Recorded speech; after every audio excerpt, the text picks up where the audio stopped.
Clay Matthews, an NFL legend himself, in cut 1697 here, Clay Matthews apparently reads, I didn't see this, I didn't hear it, so I'm going to listen along with you for the first time here. Apparently read a message, is this right, from Trump yesterday? Check this out.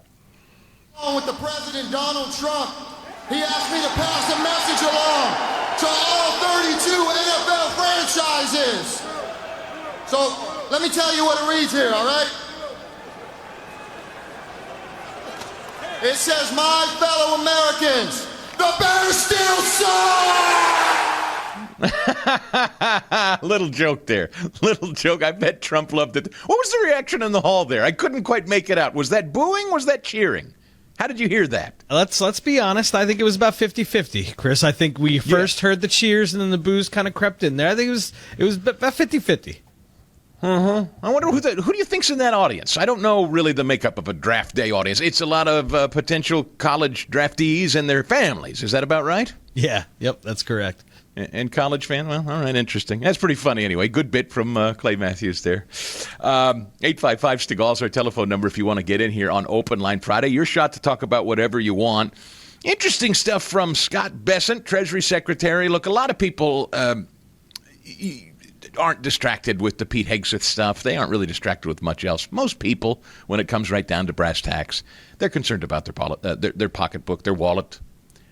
They're concerned about disposable income. Everybody understands that. The economy is game number one. That's it. Nobody really, Ukraine, Russia, we talk about a lot of stuff, but let's all be honest. When it's all said and done, people watching their bottom line, their 401k, what have I got, disposable income, how much are bills and groceries. That's all anybody really academically in their private lives cares about when it comes to American politics.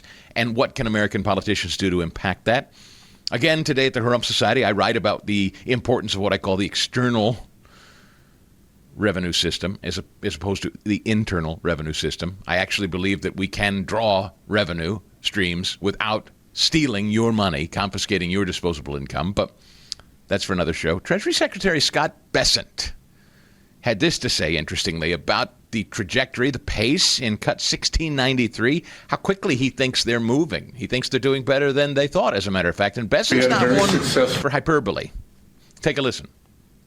Bilateral meeting with the Republic of South Korea today. We may be moving faster than I thought, and we will be talking technical terms as early as next week, as we reach an agreement on understanding as soon as next week. So South Koreans came early. They came with their A game, and we will see if they follow through on that.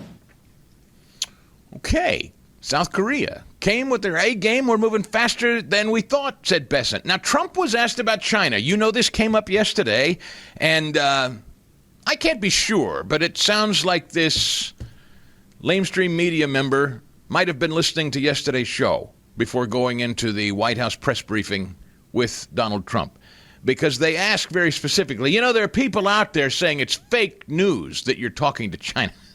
I did not say that they weren't talking to China. What I said was, I don't believe he's about to buckle on China. There's a difference. I'm sure they are talking to China. I have no doubt about that. I just don't believe these reports that Trump and Bessent are close to caving and reining in tariffs on China. I've seen no evidence to suggest that. So Trump is asked very specifically about we naysayers out there that are calling them fake news, reporting that he and Trump and China are talking in 1687 here. Take a listen.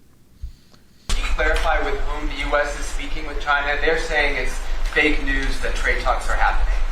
Well, they had a meeting this morning, so I can't tell you. It doesn't matter who they is.